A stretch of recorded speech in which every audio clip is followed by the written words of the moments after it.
E commerce कंपनियों के काम के रवैये से परेशान केंद्रीय मंत्री पीयूष गोयल ने उन्हें कल खूब फटकार लगाई।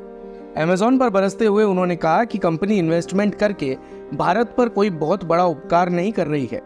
ई कॉमर्स कंपनी की ओर से किया गया निवेश केवल कंपनी का घाटा भरने के लिए है।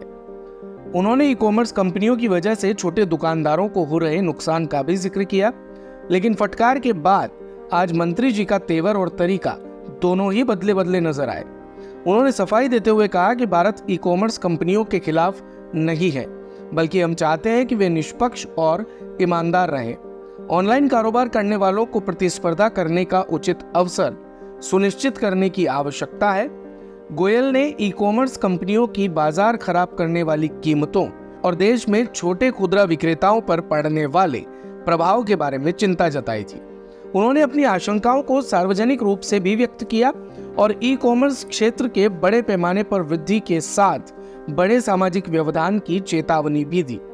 गोयल ने कहा कि इस बात को लेकर बहुत स्पष्ट है कि हम एफडीआई यानी प्रत्यक्ष विदेशी निवेश लाना चाहते हैं।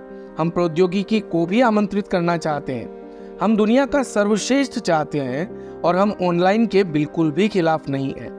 देश हमेशा यही चाहता है कि ग्राहकों के प्रति निष्पक्ष व्यवहार हो, ईमानदारी बरती जाए और ये सुनिश्चित हो कि अन्य लोगों को भी ऐसे ऑनलाइन व्यापार के खिलाफ प्रतिस्पर्धा करने का उचित अवसर मिले। वैसे आपको बता दें कि पिछले कुछ सालों में जिस तरह ई कॉमर्स प्लेटफॉर्म ने भारतीय बाजार पर पकड़ बनाई है, उसके बाद हर दिन लाखों करोड़ों भारतीय ऑनलाइन खरीदारी और बिक्री करते हैं, जिसके बाद ई कॉमर्स का राजस्व लगातार बढ़ता जा रहा है। इसलिए ये कोई आश्चर्य की बात नहीं है कि साल 2024 के अंत तक ई कॉमर्स राजस्व 4,416.68 बिलियन रुपए तक पहुंच जाएगा। लेकिन भारत में ई कॉमर्स बाजार वास्तव में चल कैसा रहा है, आज आपको चलिए यही बताते हैं। तो भारत में ई कॉमर्स क्षेत्र कई कारकों के चलते फल फूल रहा है, जिसमें स्मार्टफोन के बढ़ते उपयोग के साथ ही बढ़ती समृद्धि और किफायती डेटा कीमतें शामिल हैं, जो ई रिटेल के विकास को बढ़ावा दे रही है। आपको पता ही होगा कि इंटरनेट की पहुंच के कारण भारत दुनिया का दूसरा सबसे बड़ा इंटरनेट बाजार है। जनवरी से मार्च 2023 तक ट्राई के भारतीय दूरसंचार सेवा प्रदर्शन संकेतकों के अनुसार मार्च 2023 तक भारत की इंटरनेट पहुंच 880 मिलियन उपयोगकर्ताओं से अधिक हो गई, जबकि दूरसंचार ग्राहकों की संख्या 1172 मिलियन से अधिक हो गई।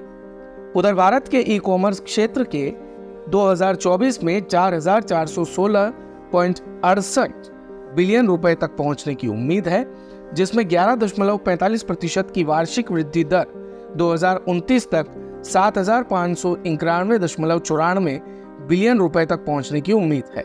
2022 में यूपीआई लेन देन 125.94 ट्रिलियन रुपए तक पहुंच गया, जिसका उपयोगकर्ता आधार 800 मिलियन से अधिक था। 2029 तक ई कॉमर्स उपयोगकर्ताओं की संख्या 501.6 मिलियन तक पहुंचने की उम्मीद है और प्रति उपयोगकर्ता औसत राजस्व यानी ARPU 14,121 रुपए होने की उम्मीद है। उधर अमेज़न 2031 तक भारत में $15 बिलियन का निवेश करेगा। इस कदम से भारत में कंपनी के सभी उपक्रमों में उसका कुल निवेश बढ़कर $26 अरब हो जाएगा।